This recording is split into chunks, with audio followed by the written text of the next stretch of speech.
Golpes blandos, no tan blandos. Los golpes blandos son estrategias desestabilizadoras en contra de gobiernos elegidos de manera democrática, orquestadas por corporaciones transnacionales, agencias estadounidenses y oligarquías locales e internacionales para favorecer sus intereses particulares.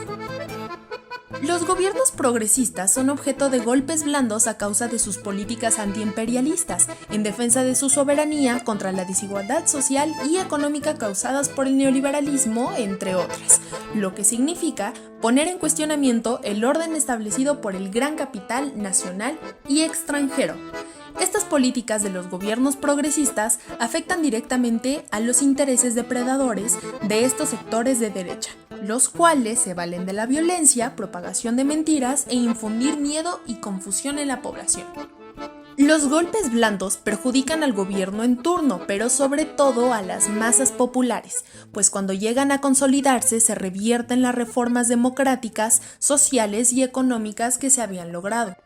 A diferencia de los golpes de estado militares, los golpes blandos conjugan una serie de estrategias para legitimarse. Para ello se valen de sectores del poder judicial, del poder legislativo y de los medios de difusión masivas. ¿Cuáles son las fases del golpe blando?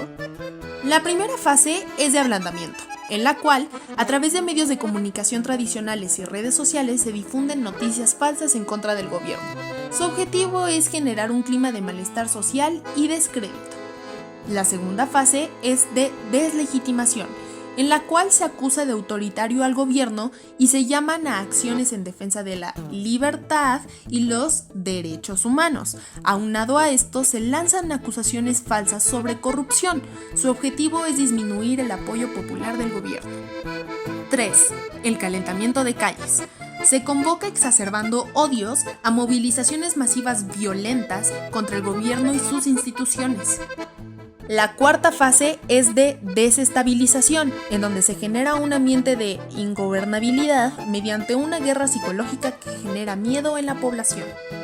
Y en la quinta fase se exige la destitución del presidente con movilizaciones en las calles y se clama por la intervención militar para garantizar el orden.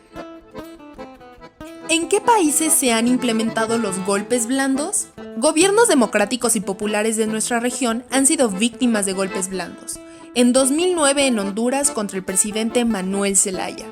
Desde el año 2002 a la fecha en Venezuela contra los presidentes Hugo Chávez y Nicolás Maduro. En Ecuador en 2010 y 2016 contra el presidente Rafael Correa. En 2012 contra el gobierno de Fernando Lugo en Paraguay. En Brasil en los años de 2010 y 2016 contra Lula da Silva y Dilma Rousseff respectivamente. Y en los años de 2008, 2016 y 2019 contra Evo Morales en Bolivia. En México se está instrumentando.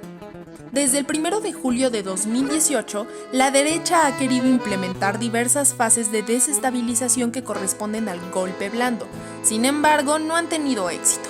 Desde la acción mediática hasta querer cooptar movimientos que históricamente han sido rechazados como el feminista, pasando por tratar de activar sus bases a través de marchas con poco aforo. En el escenario actual de la pandemia del COVID-19, los opositores empresariales y políticos a través de los medios de comunicación han propagado noticias falsas para generar pánico y desconfianza en la sociedad mexicana, al grado de afirmar que no hay que hacer caso a las medidas implementadas por la Secretaría de Salud para combatir la pandemia. ¿Cómo se combate un golpe blando? 1. Mantener la organización y movilización social. 2.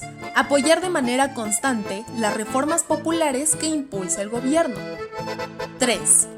Antes de difundir información, es importante cerciorarse que no sea una fake news. 4. Difundir en las redes sociales las noticias verídicas y corroboradas. 5. En tiempos del COVID-19, mantente en contacto con tus círculos de estudio, realicen ejercicios reflexivos y difunde información verídica con tus familiares y amigos. Con estas claves de formación y acción política se podrán contrarrestar los golpes blandos, defender los derechos que ya se han ganado e ir por más.